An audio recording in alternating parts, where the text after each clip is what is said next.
Good today. We're looking at my channel or my archive for 2019. One might say I was quite lazy in comparison to 2020. I didn't do nearly as many works up until now, though I can think of two possible reasons as to why that is the case. The first being some more personal things that went on, though there is a chance I might have tweeted about it in the past, as well as some school related stuff. Second reason is that I spent my time on projects that generally took longer to finish than just a couple of hours, but several days or weeks. For example, I redesigned and rebuilt my website a few times this year already, created a font based on my failed abomination called Butter Knife, and started a long-planned YouTube series that seems to get less and less views every time I upload a new part. Or the fact that I started watching more anime than ever before. Anyway, this video here is to show you more about what I've been up to, talking about things I haven't talked about yet on this channel, and at the end I'll give you a look at what other projects I have on my list. While working on a font for my friend Fabs, who makes neat music by the way, I found some nice things in Affinity Designer that would have made my life so much easier back when I was creating Butter Knife. I found out that I could just design some glyphs that were previously a nightmare to make with only shapes, like the S for example, using the pen tool, then simply expand strokes and blam, I would get the path for an S. Realizing that, I decided to revisit Butter Knife but leave those round accents behind and create my own geometric font. It would become what would be now known as Min Sans, where its release also marks the birth of my best excuse for being bad at naming things. I know there are several free geometric fonts out there like Montserrat or Metropolis, but they all miss some things I prefer my fonts to have, like an A without the weird hook thingy or an opened font. So yeah, that was my main motivation behind this whole project, a font that I like, that has my favorite properties and that I may use for free however I want to. Of course, Min Sans isn't the best looking font out there, but keep in mind this is my first series of work on a font. For that I think it's decent enough.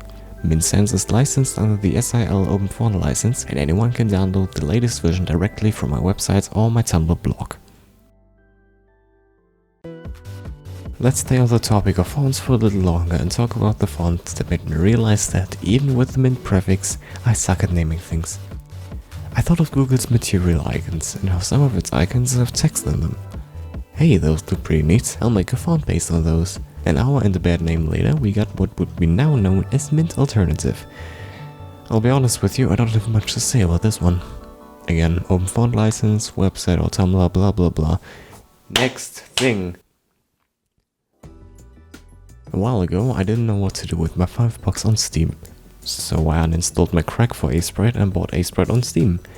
After a bit of exploration I thought, hey, this is nice for something Minecraft retrospect.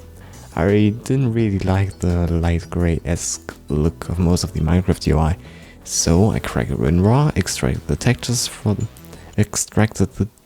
oh my god, why did I write this in the script? Extracted the textures from the Minecraft 1.15.2 jar file, imported the UI stuffs into Asprite, changed the colors and some icons, went to bed, woke up, ate breakfast, edited more colors and icons, and now we have what would be now known. I need to find a different way of introducing new thingies here. Minecraft! A retrospect for Minecraft that changes nothing besides the containers, some few text colors to maintain readability, a few icons, the background for the options menu with splash text, the music and logo on the title screen and the loading screen as long as you're rocking Optifine. This pack doesn't change any block textures, so feel free to mix Minecraft with other packs. I myself play this game with Nate's tweaks below.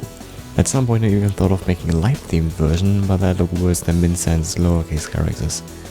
If you want to get the joy of seeing my logo every time you boot up the game, you can download this pack like everything so far from my website or my Tumblr blog. Finally, let's talk about other projects I have in mind, and by that I mean on my list, because I am as forgetful as my comparison here. My Wii Disc channel animation has unbelievably many views, and it's beyond me why that is the case. Though I actually never had that deep of a connection to the Wii back then, I mainly played games on the GameCube and PlayStation 2, where the UI of the latter always gets something from me, as lovely as the slow-down Famicom intro from the GameCube might have been. P-Mint F1, P-Flip N1, I don't know, I'll think of the name later. In the manga I'm currently reading, Orimiya, the characters are still running around with flip phones, and they look pretty damn sweet.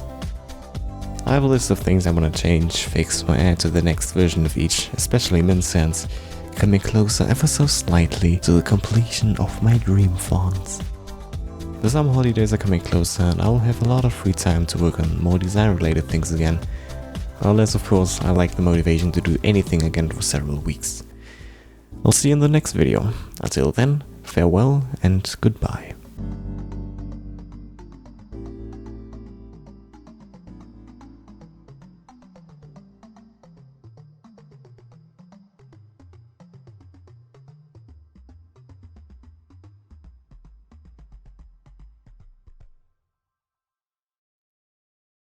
Oh, and I also made this T-posing chicken.